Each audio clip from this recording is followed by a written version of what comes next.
One of the recipes I'm tackling today involves smoking a salmon.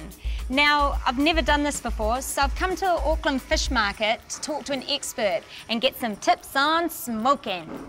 Baby, I love it. John Campbell's cooked extensively throughout Australasia and Europe and has owned several restaurants in Auckland. John also regularly takes cooking classes at the Auckland Seafood School and runs his own catering business. Today, John tells me he's got something pretty cool to show me. So there must be some tips that you need to tell me about smoking a salmon, right? Yep. So first of all, can I just use like any wood? Or no, you need something a bit more coarse.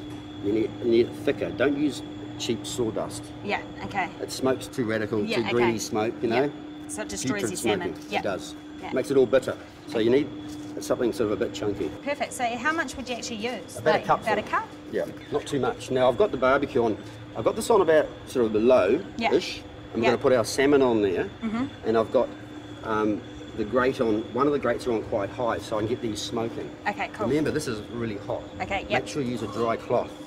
And also, what about handles on pots or pans? You know, I noticed you've got metal metal. handle. Don't need to do what I've done over the years and use mum's, wooden handle, plastic. It's not such a good idea. Note taken. Okay. Now, all right, sweet. We've got to put that down, and the temperature's quite hot. Okay, so roughly... it's about probably 220, 250 maybe. All right, now what happens if I don't have a barbecue? Right, now... Can I do it in the oven? You can do it in the oven, of course you can do it in the oven. The other main thing in the oven, most ovens have the heat on the bottom. Okay. The important thing about with the wood chips when you do it in the oven is you've got to get them hot on a hob first. Oh, heat them up on the top and then whack them in. So when they start to smoke like they're going to do here, then you put them in the oven. Get it nice and hot. Nice and hot, smoking hot. Okay. As you can see, the barbecue's got really hot. Oh. And sometimes it does catch a light. And does that matter? Or no? No, you want to put it out. Do not pick that up and walk around with it. If you want to put a fire out in a kitchen, you just put a lid on the top and take it away. Okay? And that'll just go out by itself because it just takes all the oxygen away. Yep, all right? perfect. And that can happen because the barbecue's obviously very hot. Yeah. Right? So you want to let it cool down and then... Yeah, and then we'll start again with some more chips. Oh, you want to put some more chips in there? Yeah. We'll start that again. Yeah, okay. So this is a little safety tip. Yeah, okay, all right? cool. So we've got non-stick, right? And do we want to spray it? This is a barbecue mat. Yep. And they're normally a bit bigger than that, and they're quite handy to have on a barbecue, especially if your barbecue's a bit old and dirty and the kids haven't cleaned it. Oh, what do you mean the kids haven't cleaned it? Dad hasn't cleaned it. And that's just a little tray, because this tray's going to get a bit of a hiding, so don't use anything too flash. Okay, cool. Okay, I've greased it a little bit. Yep. Just spray. Just because we're going to put a bit of sugar in the mix, and sometimes it sort of caramelizes and sticks a little bit. It makes it a little bit safer. Okay, right? perfect. So there's a nice bit of fish. Yep, and I noticed you've got the skin on. Yes, now I'll get the skin on because it just protects the fish when it cooks, and it's just easy, it just slides off the skin when you're serving it. Oh, okay, because and you'll see that it makes it quite nice. And if you try and if you put this whole bit of fish on here, I reckon, and then took the skin off, it's a bit harder to get off. It could break and fall apart. You know? Yeah, become messy. Yeah. Yeah. And you want to keep that nice little piece. You want to present it. Sort of food's, obviously the food has taste, but presentation. Perfect. Okay. Sweet. So put that on here. Yep. All right. Now I see a few little concoctions made up here. Yeah, right. Now what we've got here is we're going to brush a bit of olive oil and a bit of soy. Okay, cool, because I'm going to use, I normally use olivado, which is that avocado. Is that going to be all right with the salmon? Not a problem. Okay, That'd be quite nice. Sweet, and I'll just mix a little bit of soy into it. Yep, yeah. It's nice to sort of finish on things. Yep, perfect. Nice stuff. This is to give it some flavour. It gives a bit of flavour. Yep. It looks good already. Yeah. No?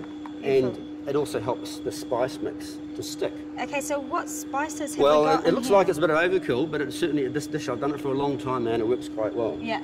We've got fennel, caraway, cumin, mustard seed, bit of Cajun, bit of brown sugar, and paprika. Perfect. And you'd have a bit of sea salt in that, and a bit of, we call that New York pepper in the business. It's just like a ground pepper. So, what do? Do you just sprinkle the seasoning over? Yep. Now, I've just mixed this little the mixture there. Oh, yeah. And I'll just mix it together so it's easy to put on. Can I put some on? Yeah, you can mix it up if you like. Mix this one. Okay, cool. Don't forget. Oh, salt mix and pepper? Mix it all up. Yep, salt and pepper. Okay. About half a teaspoon. Right. A bit more. Remember, when you're using sea salt, use twice as much as ordinary salt. Oh, yeah, okay. And some pepper? Yeah, a bit more. Yeah, it's a bit of spice. Perfect. Mix it all up. Oh, so you actually put quite a bit on, yeah, because when you cook it, you get this nice crunch.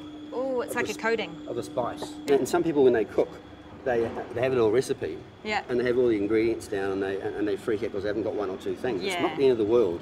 Yeah. You know, you could just put, if you liked it fairly simple, you might just put a bit of Cajun on there and a bit of cumin seed, perhaps. And that's it. You can do a third. Okay. I'll let you do a third. Oh, wicked. Put it on. But I've got more mixture than you. Yeah, well, and see how I've got quite thick, Kelly? Oh, I'm going to put a little bit more salt in. It's looking good already.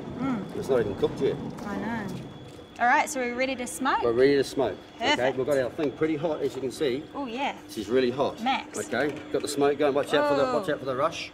Okay, put it Smoke on here. rush. That's on about lowish. Yeah. Okay. And that's on the high. Okay, Yep. cool. So we've got to put that down now. And roughly a piece that size, how long would that take? About 10 or 12 minutes. Okay, perfect. Roughly, you know. But I'll show you how there's a little trick on feeling it. You can feel it. Okay. All right. Excellent. And we'll see how we go. Oh, that's looking good. It's looking good.